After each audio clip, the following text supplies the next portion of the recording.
जीवन ते मरना भला, जो मरी जाना कोय।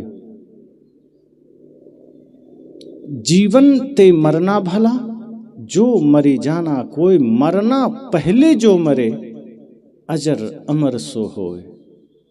बहुत बड़ी बात सदगुरु कबीर कहते हैं कि जीवन से अच्छा मर जाना है। सामान्य आदमी कहता है कि अभी तो जिंदगी मिली है, मर क्यों जाए। सदगुरु कहते हैं जो मरी जाना कोय। पूरी बात सुना नहीं, आदमी सोच लेता है कि सदगुरु कबीर मरने की बात करते हैं। वे कहते हैं जीवन ते मरना भला, जो जीवन जी रहे हैं इससे अच्छा मर जाना ठीक है। जिस जीवन में पीड़ा है, जिस जीवन में दुख है, जिस जीवन में अशांति है, उस जीवन से बेहतर है मर जाना, लेकिन शरीर का मर जाना नहीं। सदगुरु कबीर बड़े ध्यान से बात करते हैं। वे कहते हैं जो मरी जाना कोय, अर्थात शरीर को मारने की बात सदगुरु नहीं करते हैं। वे कहते हैं शरीर में होते हुए अपनी इच्छाओं को मार लेना, अपनी कामनाओं को मार लेना, अपने समस्त विकारों को मार लेना। अगर तुम्हारे अहंकार मर गए, जो कि मुश्किल से मरता है, अंतिम श्वास तक अहंकार खड़ा रहता है। सदगुरु कहते हैं श्वास रहते रहते अहंकार को मार लेना, लोभ को मार लेना, काम को, क्रोध को, ईर्ष्या को, द्वेष को। और यदि तुम ऐसा कर पाए तो मरना पहले जो मरे, अर्थात मृत्यु तो जब होगी तब होगी, होगी ही होगी, कोई रोक थोड़े पाया है। लेकिन मृत्यु से पहले अगर तुमने अपने अहंकार को मारा, मृत्यु से पहले अगर तुमने अपने मन को मारा, अजर अमर सो हो, फिर वो अमर हो जाएगा। फिर वो उस जीवन में प्रवेश कर जाएगा जहां काल की कोई उपस्थिति नहीं है, काल की कोई मौजूदगी नहीं है। फिर काल तुम्हें स्पर्श न कर सकेगा। तो सदगुरु कबीर बड़ी गहरी बात करते हैं कि जीवन ते मरना भला, कि जो जीवन हम जीते हैं, अगर अपने अपनी तरफ झांकें तो कितने लोग कह सकते हैं कि मैं बहुत संतुष्ट हूं अपने जीवन से। अक्सर हमें एक टिस होती है कि नहीं, कुछ ऐसा होता तो अच्छा होता, कुछ ये और हो जाता तो अच्छा होता, पिताजी ये बात मान लेते तो कितना अच्छा होता, पत्नी ये बात मान लेती तो कितनी अच्छी होती, पड़ोसी ये बात समझ जाता तो कितना अच्छा होता। और दूसरों में अच्छाई तलाशने की चेष्टा हमारी बनी रहती है। अब तलाशने का मतलब ये नहीं कि हम अच्छा देखना चाहते हैं, हम ये चाहते हैं कि हम जैसा हैं वैसा रहें, हमारे लिए तुम अच्छे हो जाओ, तुम हमारे साथ दगा ना करो, तुम हमारे साथ झूठ ना बोलो, तुम हमारे साथ छल ना करो, हम करते रहेंगे, तुम समर्पित हो जाओ। हम लोगों के साथ ऐसा व्यवहार करने लग जाते हैं जैसे सामने वाला निर्जीव हो, उसके भीतर कोई प्राण नहीं है। अगर सामने भी कोई जीवित है, जीवित प्राणी है, कोई चैतन्य है, तो हमें उसके लिए भी तो ख्याल करना होगा कि जैसे हम उससे ईमानदारी की कामना कर रहे हैं, जैसे हम उससे प्रेम की कामना कर रहे हैं, वो भी तो करता होगा। कामना करने से बेहतर है खुद पहले प्रेमी बन जाओ, खुद पहले ईमानदार बन जाओ। शायद आपके इस व्यवहार से सामने वाला भी प्रेमी बन सके, ईमानदार बन सके। लेकिन नहीं, हम सोचते हैं वो बन जाए, हम सोचते हैं वो अच्छा बन जाए, ये गुण उसमें आ जाए, मेरा मित्र ऐसा हो जाए क्यों कहीं मेरी निंदा ना कर सके, मेरा पड़ोसी ऐसा हो जाए कि कहीं जमीन का विवाद ना कर सके। पर हम कैसे हो जाएं, हमारा मन कैसा हो, ये हम नहीं सोचते कि कहीं किसी विवाद का कारण मैं भी हो सकता हूं, कहीं किसी झगड़े का वजह मैं भी हो सकता हूं। भाई भाई के विवाद हो या संसार का कोई भी विवाद हो, हम दूसरों को, सदगुरु कहते हैं अगर सामने भी चैतन्य है, सामने भी जिंदा व्यक्ति है, तो उसका भी तो ख्याल करो, वो मुर्दा थोड़े है। अब मुर्दा के साथ जो व्यवहार करो, मुर्दा समर्पित होता है। अब ये माइक में मैं बोल रहा हूं, अब माइक विरोध नहीं कर सकता। अगर अभी मैं प्रवचन कर रहा हूं तो ऐसा नहीं है कि बाद में ये आकर मुझे कहेगा बड़ा धन्यवाद, पहली बार तुमने अच्छी बातें की, ये धन्यवाद देने नहीं आएगा। और इसमें आप कुछ उल्टी पुल्टी बातें शुरू कर दें, झूठ बोलने लगें, तो माइक नाराज नहीं होगा कि ये तुमने क्या कर दिया, मेरा अपमान किया। ये निर्जीव है, जो बोलो ये स्वीकार करेगा। इसमें नहीं चाहिए व्यवहार, इसमें आप मालिक हैं, आपके पास पैसे हैं, आपको आवश्यकता नहीं है कि पैसे की कामना आप पूरी करें, और पैसे ऐसा चाहता भी नहीं है। आपके पास पैसे हैं, आप चाहो तो दूध खरीद लो, वो धन्यवाद नहीं देगा। आप चाहो तो उसी पैसे से शराब खरीद लो, पैसा नाराज नहीं होगा। वो निर्जीव है, वो आपके लिए समर्पित है। लेकिन अगर कोई जिंदा है और उसके साथ यही व्यवहार चाहते हो तो मुश्किल हो जाएगा। वहां आपको बदलना पड़ेगा, फिर वहां आपको भी चेष्टा करनी पड़ेगी कि हम भी उसके अनुकूल हो सकें, हम भी अपने भीतर कुछ परिवर्तन ला सकें। तो हम यह सोचते हैं कि उनमें ये होता तो अच्छा होता, मित्र में ऐसा होता तो अच्छा होता, अपने में क्या होता तो अच्छा होता, ये नहीं सोचते। सदगुरु कहते जीवन अगर ऐसा है जहाँ सिर्फ बुराई है, जहाँ सिर्फ अंधकार है, जहाँ सिर्फ अफरा तफरी है, तो समझो कि उससे फिर वो मृत्यु के समान है। क्योंकि सदगुरु कबीर अन्यत्र तो कहते ही हैं, जा घट प्रेम न संचरे ता घट जान मसान, कि जहाँ प्रेम नहीं है उसे मुर्दा समझना। वे जिंदा उसे नहीं कहते जिसकी आंखें खुली है, या जिसके हाथ पांव हिल रहे हैं, या जो व्यक्ति अपना शरीर हिला डुला रहा है। सदगुरु कहते हैं वो खाल की भांति है, श्वास लेत बिनु प्राण। जैसे खाल लोहार का, ये पहले लोहार के पास होता था ना वो यंत्र, वो खींचता था तो उसमें श्वास निकलती थी। सदगुरु कहते हैं अगर कोई आदमी प्रेम शून्य है, उसके हृदय में प्रेम नहीं है, उसके हृदय में करुणा नहीं है, संवेदना नहीं है, वो संवेदनहीन हो गया। किसी का दुख देखा और निकल लिया, और दूसरे का तो छोड़, अपने माँ बाप का दुख किसी को नजर ना आया, समझना वो आदमी की चेतना मर गई, वो संवेदनहीन हो गया। तो जो संवेदनहीन हो गया वो आदमी जिंदा नहीं है, वो मुर्दा है। जिंदा वह है जिसके हृदय में प्रेम है, और मुर्दा सिर्फ वह नहीं है जिसके प्राण निकल गए, जिसके हृदय से प्रेम विदा हो गए। समझना वो चलता फिरता लाश है, और वो ज्यादा खतरनाक है। वो चलता फिरता मुर्दा चला आ रहा है। जो व्यक्ति क्रोध में जीता है उसे मुर्दा समझना, जो व्यक्ति लोभ में जी रहा है उसे जिंदा मत समझो, वो जिंदा नहीं है। जो किसी के दुख को देखकर, जो किसी की पीड़ा को देखकर उपहास करे या प्रसन्न हो जाए दूसरे के दुख में, या अपने ही लोगों की पीड़ा में जिसको पीड़ा का अनुभव ना हो, संवेदनहीन इंसान है, वो जिंदा नहीं है। तो सदगुरु कबीर कहते फिर ऐसे जीवन का क्या करोगे जिस जीवन में प्रेम ना हो, करुणा ना हो, आपसी सामंजस्य ना हो, समाज परिवार राष्ट्र के लिए कोई ख्याल ना हो, कोई चिंतन ना हो। ऐसे जीवन का क्या करोगे? जो जीवन किसी के दुख को देख करके और दुख पैदा करे, किसी की पीड़ा को देख करके आपके चेहरे पर मुस्कुराहट आती है, सदगुरु कहते फिर वो जीवन नहीं है, उसे मुर्दा कहते हैं। ये सांसों का चलना जीवन थोड़े है। और ऐसे जीवन से बेहतर यह होगा कि अपने को मारो, अर्थात अपने को निखारो। अपने भीतर जो ये मृत्यु के सारे रिश्तेदार बैठे हैं, जो तुम्हें मार चुके हैं, उसे हटाओ अपने भीतर से। ये सारे रिश्तेदार ही तो हैं, काम क्रोध लोभ मोह अहंकार। ये तुम्हारे भीतर बैठे हैं जो तुम्हें मार चुके हैं। तुम जिंदा हो लेकिन तुम मरे हो। इसे मारो, और जब इसे मारोगे तो तुम जिंदा हो जाओगे।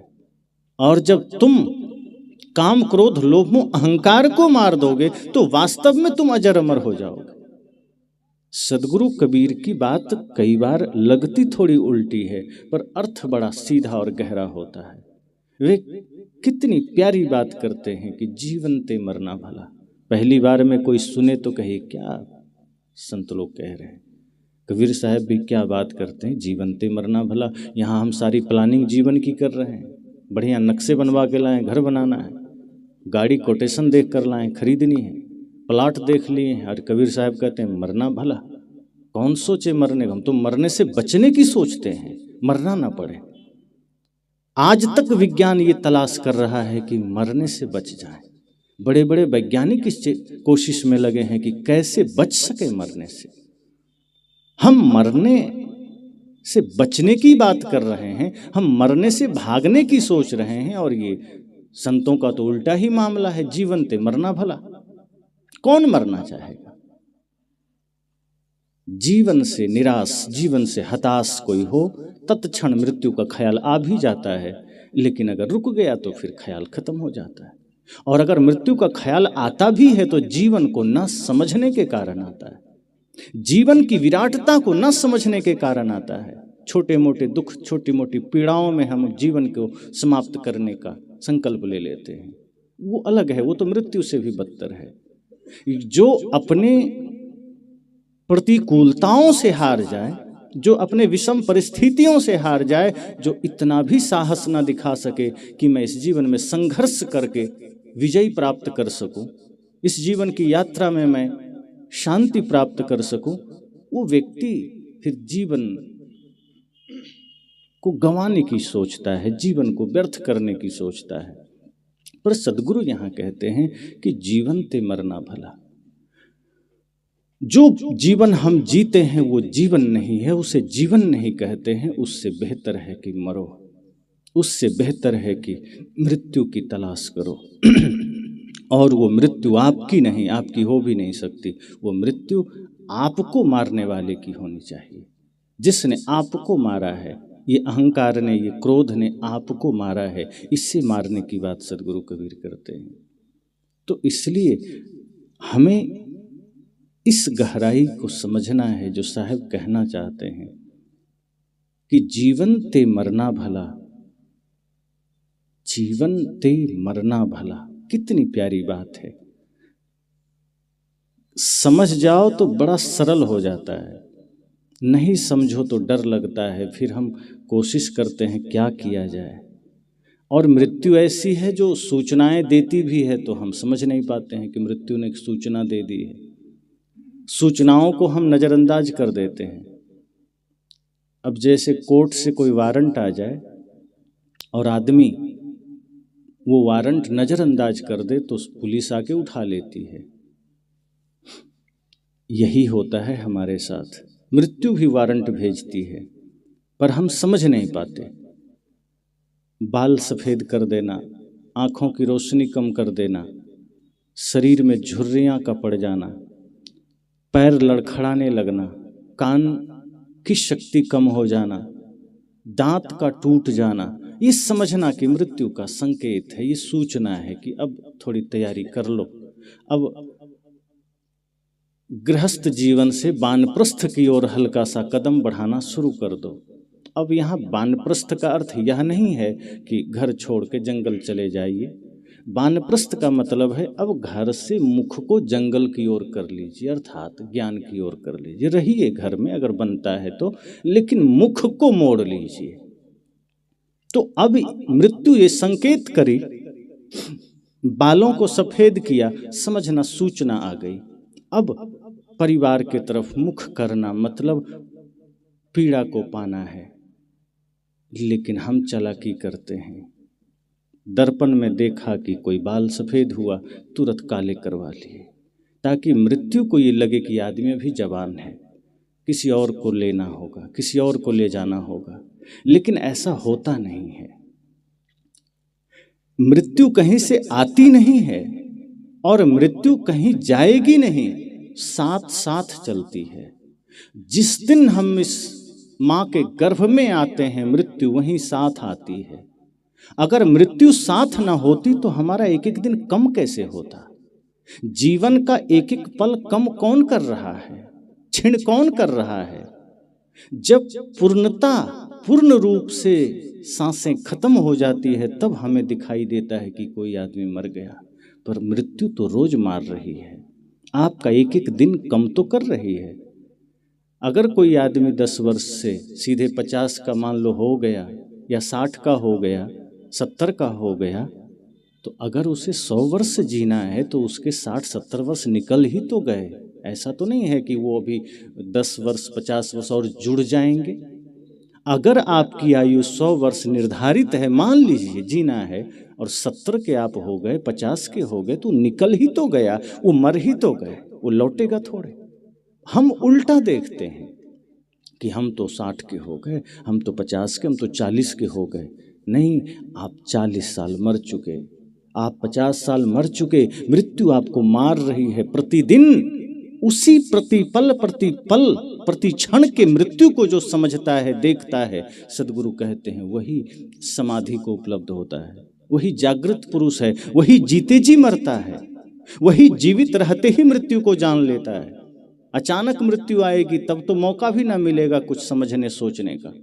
लेकिन हम तरकीबें अंतिम तक खोजते हैं, कैसे बचा जा सके, कैसे भागा जा सके। मरने को कौन राजी है? हमें तो लगता है सदा इसी जगत में रहना है, यही सब अपना सब ठिकाना है, जो कर रहे हैं यही सब अपना है। ठीक है, जब तक है तो अपना तो है ही। संत जन ये नहीं कहते कि जो पास में है फेंक दो रोड पर, लेकिन एक काम करना, व्यवहार की दृष्टि से सोचो कि खेत मेरी है, घर मेरा है, ये परिवार मेरा है, ये मकान, ये गाड़ी सब मेरा है, ठीक है। लेकिन जब आंखें बंद करके बैठिए, अपने को निहारिए, तो एक ख्याल और करिए कि ये शरीर ही मेरा नहीं है, तो इससे जुड़ी हुई सारी संपत्तियां मेरी कैसे हुई। व्यवहार निभाने के लिए जरूर कहिए कि घर मेरा है, परिवार मेरा है, हमारा दायित्व है, हमारी जिम्मेदारी है, लेकिन आंखें बंद करिए, अपने को निहारिए और ये संकल्प लीजिए कि शरीर भी मेरा नहीं है। तब आप दुख से बचेंगे, तब पीड़ा से बचेंगे, तब जीवन का जागरण होगा। अभी जो है वो जीवन नहीं है, अभी सिर्फ सांसें चल रही है। वास्तविक जीवन तब होगा जब प्रेम जागृत होगा, और प्रेम तब जागृत होगा जब हम मारेंगे किसे? अहंकार को। जब मृत्यु हो जाएगी समस्त विकारों की, जब तक कचड़े पड़े हैं हृदय में, प्रेम कैसे आएगा? प्रेम को पवित्रता चाहिए, कचड़ों में नहीं रहा करता। कहते हैं ना, तुमने आंगन नहीं बुहारा कैसे आएंगे भगवान, अब तक गंदा पड़ा दुआरा कैसे आएंगे भगवान। वो भगवान क्या है? आपके हृदय में सद्गुण सदाचार का ही तो आगमन होना है। भगवान का स्वरूप ही प्रेम का है, सत्य का है, दया का है। तो हृदय को गंदा रखेंगे, मन को गंदा रखेंगे, तो कोई भगवान कैसे आ सकता है? मैंने प्रथम सत्र में भी कहा था कि हृदय में अगर आपने रावण के लिए सिंहासन तैयार किया है तो राम कैसे आएंगे? इसलिए सदगुरु कहते हैं, जीवन ते मरना भला, जो मरी जाना कोई। अगर कोई मरने की कला जान लिया, जीने की कला तो बहुत हम सुनते हैं, मरने की कला। और एक चीज और ध्यान दीजिए, व्यवहारिक जगत में और आध्यात्मिक जगत में कुछ बातें उल्टी चलती है। अभी मोबाइल बिगड़ जाए तो आपको मोबाइल ठीक कराना पड़ेगा, गाड़ी बिगड़ जाए तो गाड़ी ठीक करानी पड़ेगी। ऐसा नहीं है कि मोबाइल बिगड़े तो आप गाड़ी ठीक कराने जाओगे। जो कुछ भी बिगड़ेगा उसे ही ठीक कराना होगा। लेकिन जीवन में थोड़ी बात अलग है। अगर आपका भविष्य ठीक करना है, आपको भविष्य सुधारना है, तो वर्तमान ठीक करना पड़ता है। भविष्य को ठीक करने का कोई उपाय नहीं है, क्योंकि भविष्य जब आएगा आपके सामने वो वर्तमान बनकर ही आएगा। और यदि आप ये सोचते रहे कि भविष्य को ठीक करेंगे, वर्तमान को छोड़ देते हैं, तो वो भविष्य फिर कभी भी भविष्य ही बना रहेगा, वो बिगड़ा ही रहेगा। तो भविष्य को ठीक करना है, वर्तमान को ठीक करना पड़ेगा, और मृत्यु को सुंदर बनाना है तो जीवन को ठीक करना पड़ेगा। मृत्यु को आनंदमय बनाना है। सामान्य मृत्यु तो सब मरते हैं, सामान्य मृत्यु तो सबकी होती है, लेकिन मृत्यु भी किसी के लिए महोत्सव बन सके, ये किसी बिरले के लिए होती है। मृत्यु दुख का, पीड़ा का, अवसाद का कारण तो बन जाता है। किसी के मृत्यु पर हम शोक तो जाहिर कर लेते हैं, लेकिन अपनी भी मृत्यु होनी है, हम भी उसी लाइन में खड़े हैं, ये ख्याल हम बहुत कम कर पाते हैं। कुछ पल के लिए वैराग जग जाता है, किसी के अंतिम यात्रा में हम जाते हैं, लगता है सब मोह माया है, ये बोलकर भी चले आते हैं, लेकिन घर आते ही वो हट जाता है, वो बैराग खत्म, फिर वही मोह माया में हम आराम से लिप्त हो जाते हैं। सदगुरु कहते हैं घर रहो, वन रहो, जंगल रहो, बाजार रहो, कहीं रहो, लेकिन ये ध्यान रखिए कि जो सत्य है सत्य को स्वीकार करिए। मृत्यु को ठीक करना है, जीवन को स्वीकार करिए और जीवन को बेहतर बनाइए। स्वीकार करने का मतलब है बेहतर जीवन बिताइए। ये रोग आ करके नहीं, परेशान होकर के नहीं, किसी को रुला करके नहीं। ये जीवन किसी को रुलाने के लिए थोड़े मिला है। संतजन तो कहते हैं यदि भला किसी का कर ना सको तो बुरा किसी का ना करना। अगर किसी को पानी ना पिला सको तो उसको जहर पिलाने को क्यों तैयार हो। सामर्थ्य नहीं है किसी को जल देने का तो ख्याल भी निकाल दो कि हम उसे जहर पिला दें। अगर किसी का घर नहीं बना सकते तो उसके घर में आग लगाने की क्यों सोचते हो। कोशिश तो यह होनी चाहिए कि कोई प्यासा है तो पानी पिला दीजिए। कोशिश तो यह करिए कि कोई दीन दुखी लाचार है तो उसका संबल बन जाइए। लेकिन हम जीवन में विपरीत करते हैं और इसलिए हम उतना ही प्रतिदिन प्रतिक्षण मरते चले जाते हैं, हमारी मृत्यु होती है। सदगुरु कहते हैं मृत्यु तुम्हारे विकारों की होनी चाहिए। मृत्यु उन विकारों की करो जो विकार तुम्हें जीवन से विपरीत कर चुके हैं, जो विकार तुम्हें जीवन से दूर कर चुके हैं, जो तुम्हें आनंद से दूर कर चुके हैं, उसे मारो। कृष्ण जब अर्जुन को कहते हैं तो क्या वो किसी बाहर के आदमी को मारने की बात करते हैं? आप जरा विचारिए, इतना बढ़िया गीता संदेश, क्या कोई कृष्ण ये कह सकता है कि तुम किसी को जान से मार दो? अभी कोई आदमी गीता पढ़े और कहे मेरे मन में गीता पढ़कर ये ख्याल आया कि मैं कुछ लोगों को मार दूं, कोई स्वीकार करेगा क्या? गीता मृत्यु से ऊपर उठने की बात कर रही है और कृष्ण जैसे सदगुरु अर्जुन जैसे जिज्ञासु को ये प्रेरणा तो नहीं ही दिए होंगे कि बाहर तुम किसी आदमी को मार दो। वस्तुतः यहां बात दूसरी है। कृष्ण सदगुरु रूप में है, अर्जुन जिज्ञासु के रूप में है।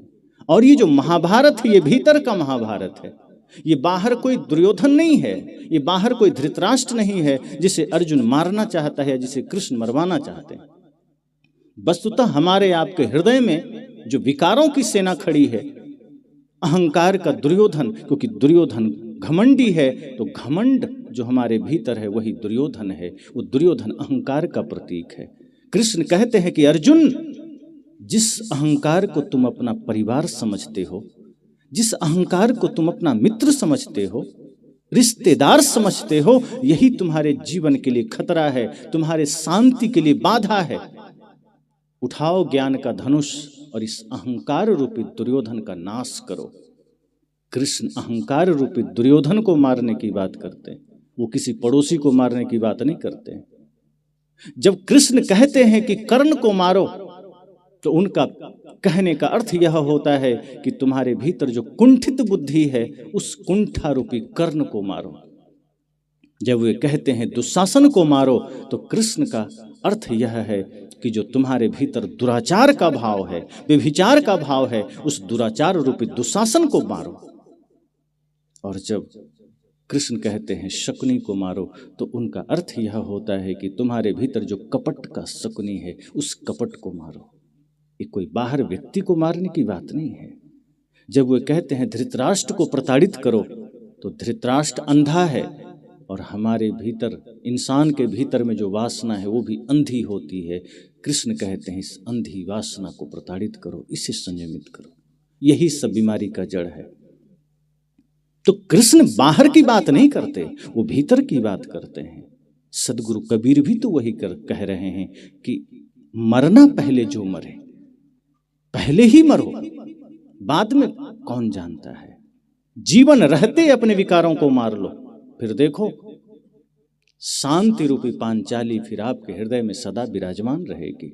जो शांति प्रताड़ित है, जिस शांति को हमने विकारों के साथ मिलकर के प्रताड़ित किया है, उसे घर से निकाल दिया है, अपने हृदय से निकाल दिया है, उसको अपमानित कर दिया है। कृष्ण कहते हैं तुम जब समस्त विकारों का नाश करोगे तो शांति रूपी द्रौपदी पुनः तुम्हारे हृदय में स्थापित हो जाएगी, फिर तुम शांति से जी सकोगे। तो सदगुरु कबीर की बात हमें इसी रूप में समझना चाहिए कि जब सदगुरु कहते हैं जीवन ते मरना भला, तो उनका अर्थ इतना ही है कि जो जीवन हम जी रहे हैं वास्तव में ये जीवन नहीं है, ये तो मृत्यु से भी बदतर है। जो जिस जीवन में हम किसी के लिए दुख बो रहे हैं, किसी के लिए कांटे बो रहे हैं, किसी का हक मार रहे हैं, किसी से झूठ